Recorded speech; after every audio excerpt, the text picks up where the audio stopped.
Olá a todas, todos e todes. Eu sou Simila Rá. Eu estou presidente da BGLT, que é a Associação Brasileira de Lésbicas, Gays, Bissexuais, Travestis, Transsexuais, Intersexos. Então, com essa tarefa. Sou petista, sou militante do Partido dos Trabalhadores desde 97, mais ou menos, e sou filiada desde 2003.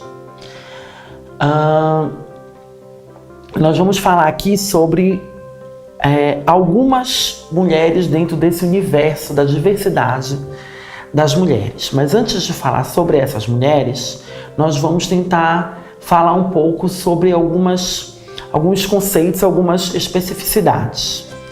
A gente, nessa população que a gente está falando de lésbicas, gays, bissexuais, travestis, transexuais, né, nós temos um conjunto de mulheres que se organiza e que vem pautando esse movimento politicamente sobre uma lógica feminista e sobre a lógica da feminilidade, que são mulheres lésbicas, mulheres bissexuais, mulheres transexuais e travestis.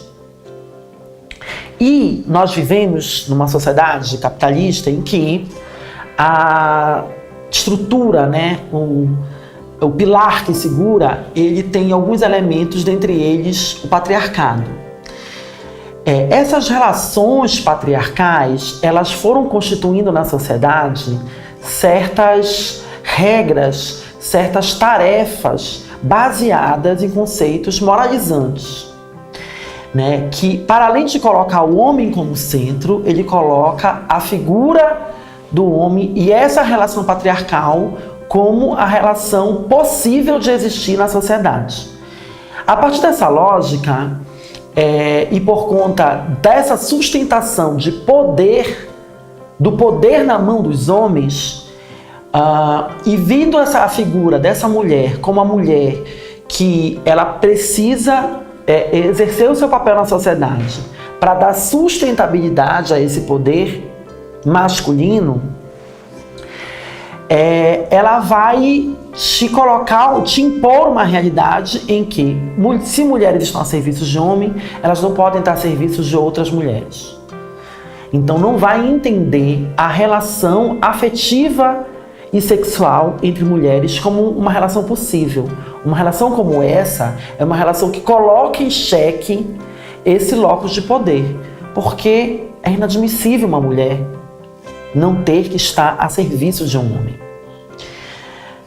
E também não vai entender a possibilidade de este homem, reconhecido como homem no seu nascimento, tenha uma vivência feminina ou construa a sua identidade a partir de uma identidade feminina, né? Assim como também não vai se colocar como admissível que mulheres queiram se colocar ou vivenciar a sua existência e a sua identidade como um homem. Então, dito isso,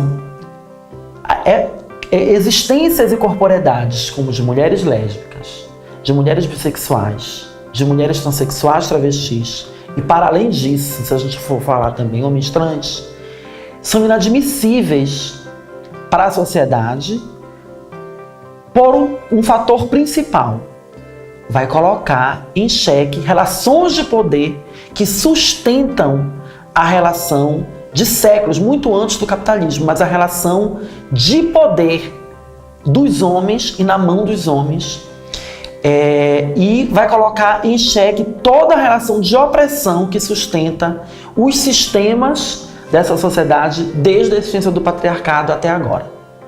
O capitalismo, ele vai refinar isso, porque ele vai trazer no seu processo de construção e no processo de construção da burguesia, ela vai trazer para si, né, como herança, a moral cristã. E a moral cristã coloca essas existências como um pecado. Então vai se constituir a partir daí uma moral chamada moral burguesa. Esta moral burguesa que Karl Marx, inclusive, já nos lembrou, mas vale a pena a gente frisar de que a gente só destrói o capitalismo e constrói uma outra sociedade possível se nós enfrentarmos e acabarmos com a moral burguesa. Porque é essa moral que vai dizer o que pode e o que não pode, né? Que vai dizer que o que é possível no tratamento, na postura da sociedade, nas relações de trabalho, nas relações de poder. E sempre eles usam essa desculpa da moralidade para justificar ações de exclusão, de retirada de direitos, de agressões. Não à toa a sociedade se apavora com um possível beijo entre duas mulheres ou com a possível existência numa sala de aula, por exemplo, da sua filha com uma travesti. Essa convivência ela é inadmissível para essa sociedade por conta desses valores constituídos como moral. Então ela vai se assustar com isso, mas ela não vai se assustar da mesma forma e da mesma proporção quando se descobre uma fazenda com trabalho análogo a escravo. Por quê? Porque esses homens de bem, que eles estão respaldados e protegidos porque eles atendem a esse conceito moral. Então, se eles atendem a esse conceito da moral burguesa, eles estão protegidos, ele algum motivo teve para exercer aquilo, ou aquelas pessoas estão exagerando no processo. Então percebam, para a gente desmascarar o capitalismo e mostrar o quanto ele é cruel, nós temos que desconstituir esse discurso moral. Então nós temos que dizer que não é, o que é inadmissível é a agressão a essa população. Que não tem nada de mais nessas relações, sejam elas da prática sexual ou sejam elas da vivência da sua sexualidade e da construção da sua afetividade. E aí vai colocar em xeque dois conceitos, eles vão ter como alvo dois conceitos que são importantes, aí eu vou fazer um parêntese para falar um pouco sobre eles, que é a orientação sexual e identidade de gênero. Mas o que é essas palavras, por que a gente fala essas palavrinhas difíceis? Mas elas na verdade são muito fáceis de ser traduzidas. A orientação sexual, ela é a minha relação enquanto indivídua de mim para fora. Então é como eu vou me relacionar com a outra pessoa, com este outro indivíduo, afetiva e sexualmente. Então, se você tem relações afetivas e sexuais com alguém do mesmo gênero, você é uma pessoa homossexual. Se você tem com um gênero diferente do seu, heterossexual. Se com ambos, bissexual. E aí, existem outras diversas orientações, eu vou ficar nessas aqui para a gente dosar um pouco, mas existem outras diversas possibilidades, porque nós entendemos e estamos vindo discutindo gênero a partir muito mais do que o homem e da mulher. Mas esse é um debate que a gente pode aprofundar num outro momento que nós tenhamos um possível diálogo. Ou em algumas leituras que a gente pode sugerir para quem queira aprofundar essas questões. Lembrando que essas questões são recentes, não porque isso passa a existir a partir de agora, mas porque esta opressão invisibilizou essas existências. Então a gente começa a se conhecer, se entender, se pesquisar e elaborar sobre recente. A identidade de gênero, a orientação sexual é a minha relação para fora. A identidade de gênero é a minha relação para dentro. É de mim comigo mesma. Então é como eu me enxergo. Então, independente dessa armadura que é o corpo humano, né? Qual é o meu sentimento a partir disso? E meu sentimento, a minha existência, a minha construção de identidade, ela não se baseia por se eu tenho 5 dedos numa mão, 6 dedos numa mão, se eu tenho cabelo grande, se eu tenho cabelo curto, ou se eu tenho genitália A ou genitália B, ou se eu tenho uma fusão de genitálias ali. É um sentimento que é inerente à minha individualidade. Então a identidade de gênero é como eu me enxergo. Se eu vou me entender nessa sociedade como uma mulher, como um homem, como nenhum dos dois, como uma mistura desses dois, enfim, diversas possibilidades. Imaginem vocês uma linha em que eu tenho o branco e eu tenho o preto. Quando acaba o branco, não começa o preto. Quando acaba o branco, ele vem diversas tonalidades até chegar no preto. São imensas as possibilidades de tonalidades entre o branco e o preto. E é exatamente assim que funciona com o gênero, entre o feminino e o masculino. Existem diversas camadas. E existem outras possibilidades que estão em volta dessa relação, que são as outras cores. Então, além do branco e do preto, nós temos amarelo, lilás, laranja e por aí vai. Bom, a lesbianidade e a bissexualidade, elas estão na caixinha da orientação sexual, porque é a relação dessas pessoas com outras. A identidade de gênero, ela está nessa relação comigo mesmo. Então, independente de eu que me assumo como travesti, que nasci com uma genitália entendida como masculina, um pênis, e me reconheci como mulher nesse processo, no meu processo de construção da minha identidade, e comecei a vivenciar a feminilidade, né, em todas as formas de expressão e de vivência da minha existência. Isso nada tem a ver com essa orientação sexual. Porque eu posso me relacionar afetiva e sexualmente com homem, com mulher, né? Tem gente que se relaciona com a mão, tem gente que se relaciona com cenoura, abelacate, pepino, enfim, árvore, e por aí vai.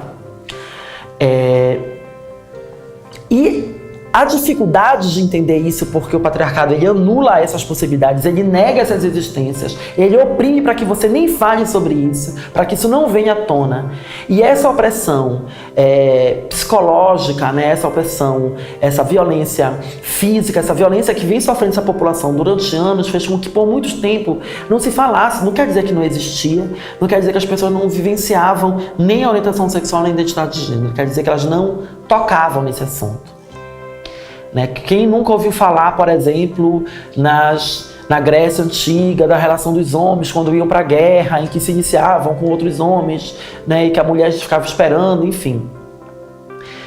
A gente sempre fala sobre isso. Hoje a gente sabe, por exemplo, que tribos indígenas começam a conversar sobre isso, mas que sempre existiu. Então tem tribos indígenas em que quando uma mulher se relacionava com uma mulher, ela ficava no campo da mulher, mas quando um homem se relacionava com outro homem, ele era visto como feminino e ele cumpria nas tribos o papel feminino. Enfim, a sociedade ela foi criando formas de não tratar sobre esse assunto.